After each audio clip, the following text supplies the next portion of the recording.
ओम गंगणपते नमः। ओम गुरुभ्यो नमः। ओम ऐं सरस्वते नमः। ओम सहनाववतु सहनौ भुनक्तु सह वीर्यं करवावहै तेजस्विनावधीतमस्तु मा विद्विषावहै। ओम शांति शांति शांति। हरि ओम श्री गुरुभ्यो नमः। हरि ओम। नमः संस्कृताय सर्वेभ्यो नमो नमः।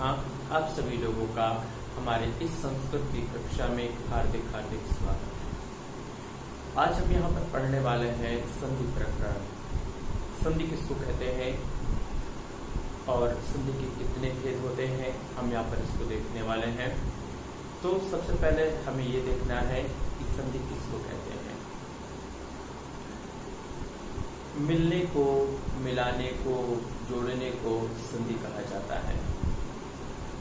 जब कोई दो वर्ण आपस में मिलते हैं और मिलकर के जो परिवर्तन होता है उसे संधि कहते हैं। अब जो संधियां होती हैं ये 3 प्रकार की होती हैं। कौन कौन सी? स्वर संधि, व्यंजन संधि और विसर्ग संधि। स्वर संधि किसे कहते हैं? जब स्वर के बाद स्वर का मेल होता है तो स्वर संधि कहते हैं।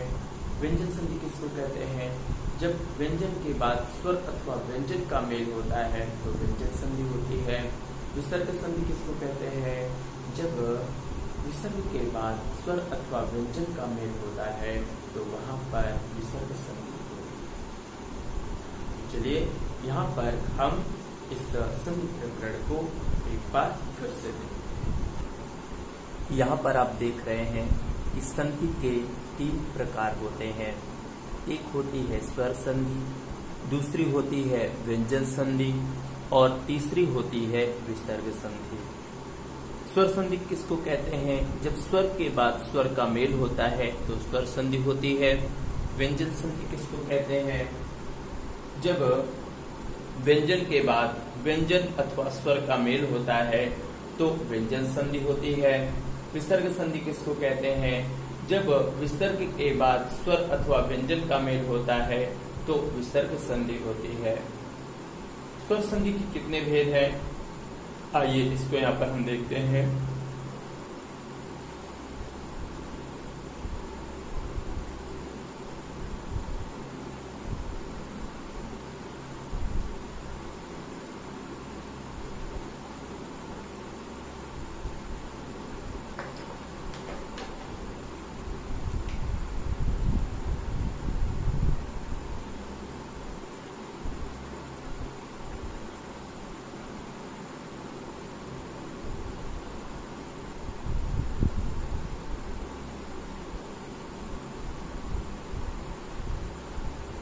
स्वर संधि के भेद कितने? स्वर संधि के भेद 8।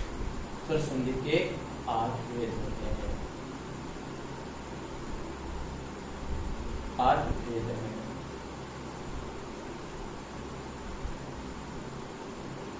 कौन कौन से हैं? तो यहाँ पर देखते हैं कौन कौन से भेद हैं।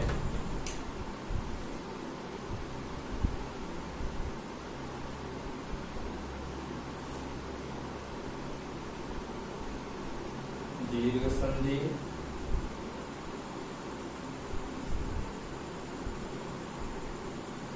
गुण संधि,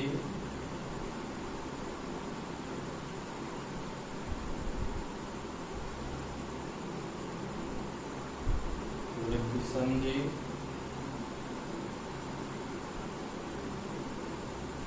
यण संधि,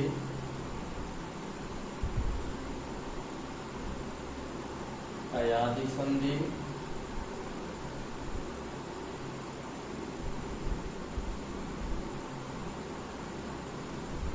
पूर्वरूप संधि। देखा आपने? दीर्घ संधि, गुण संधि, वृद्धि संधि, यण संधि, अयादि संधि, पूर्वरूप संधि और इसके बाद 2 संधियां और हैं।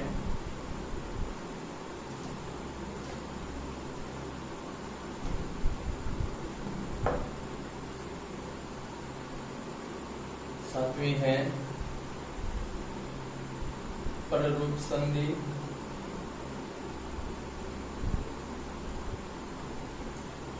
8वें है प्रकृति भाव संधि।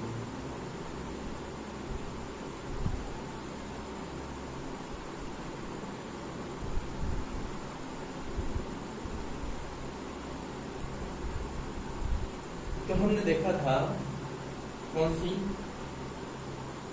सी संधि? दीर्घ संधि, गुण संधि, वृद्धि संधि,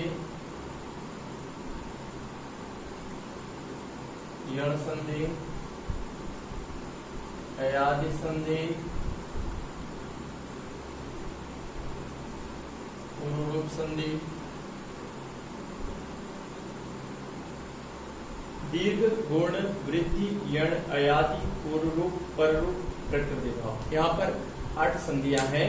कौन किसकी संधियां हैं? ये स्वर संधि के भेद हैं। किस संधि के भेद हैं? स्वर संधि के भेद हैं। तो यहाँ पर हम दीर्घ संधि को देखते हैं।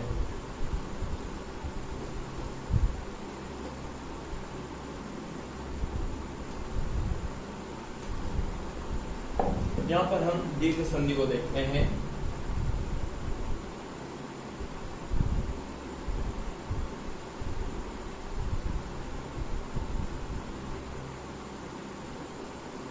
दीर्घ संधि किसको कहते हैं? जब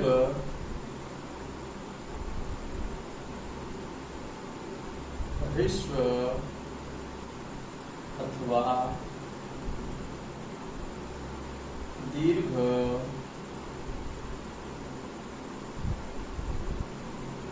आ ए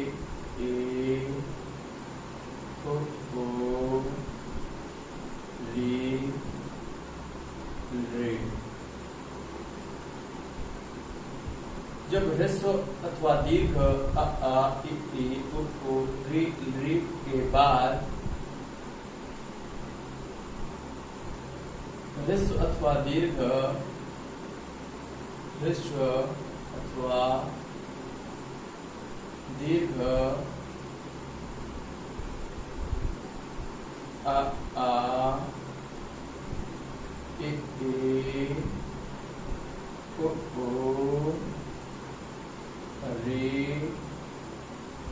रे आए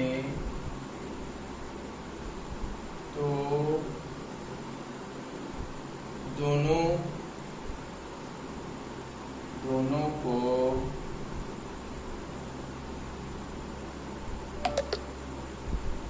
एक होकर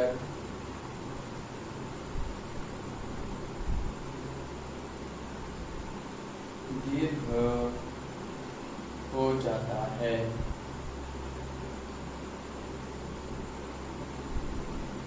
देखा आपने?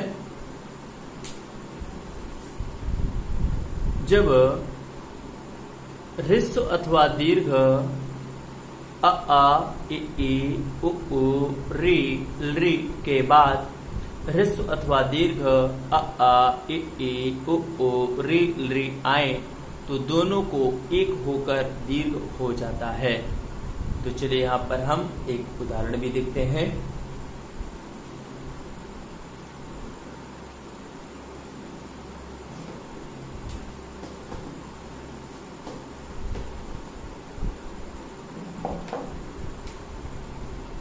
एक उदाहरण देखते हैं।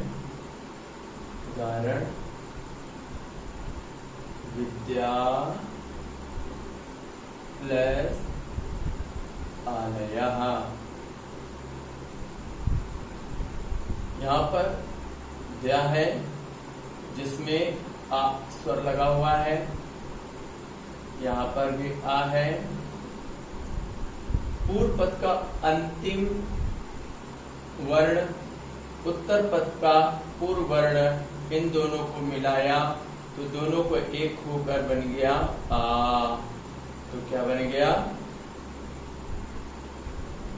विद्या प्लस आलयः। क्या हो गया? ये इससे मिल गया तो क्या हो गया? विद्यालयः, विद्यालयः अथवा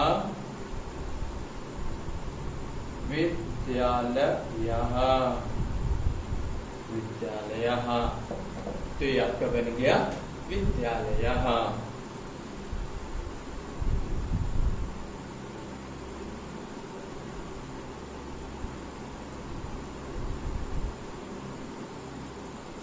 अब एक और उदाहरण देखते हैं।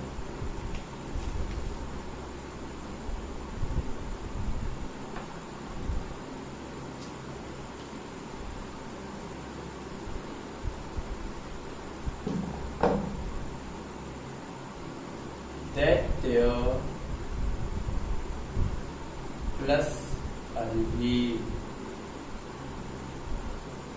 यहाँ पर आ है, ये भी आ है, दोनों को जब मिलाया तो दोनों को एक होकर बन गया आ, तो बन गया दैत्य प्लस आरिही बराबर, ये दोनों मिल गए तो बन गया या, तो हो गया दैत्या अरिही, तो हो गया दैत्या अरिही। ठीक है, आपका ये बन गया दूसरा उदाहरण। अब यहाँ पर हम देखते हैं, का उदाहरण भी देखते हैं।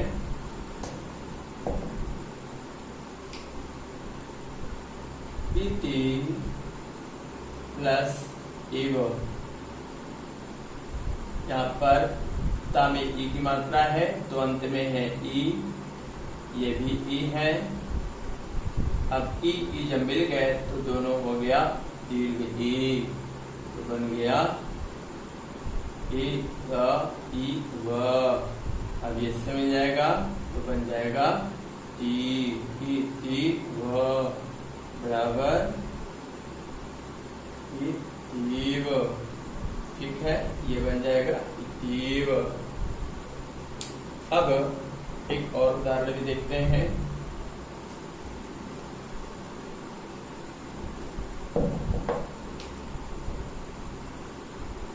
श्री प्लस ईशाह,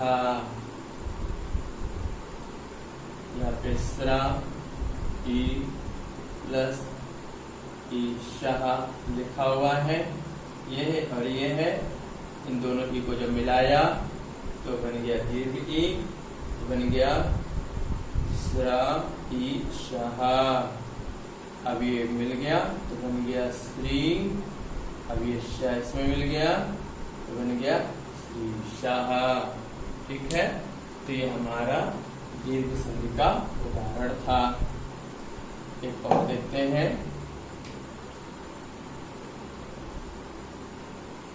चमू प्लस ऊर्जा, यहाँ पर देखिए ऊ है, यहाँ पर भी ऊ है। अब इन दोनों ऊ को जो मिलाया तो बन गया ऊ, फिर बन गया जमाऊ जहा। अब ये इससे मिल गया तो बन गया मुंह, यहाँ गया, उसके बाद जहा क्या बन जाएगा चमूर जहा। ठीक है, तो यहाँ पर ये हमारा उदाहरण हो गया। यहाँ पर हमने दीर्घ संधि के उदाहरण। संक्षेप में नियम को ऐसे भी लिख सकते हैं। आ प्लस आ बराबर आ, ए प्लस ए बराबर ए, ओ प्लस ओ बराबर ऊ,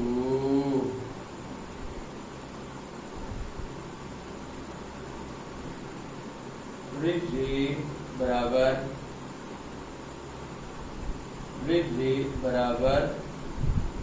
री। ठीक है, री प्लस री बराबर री। ठीक है,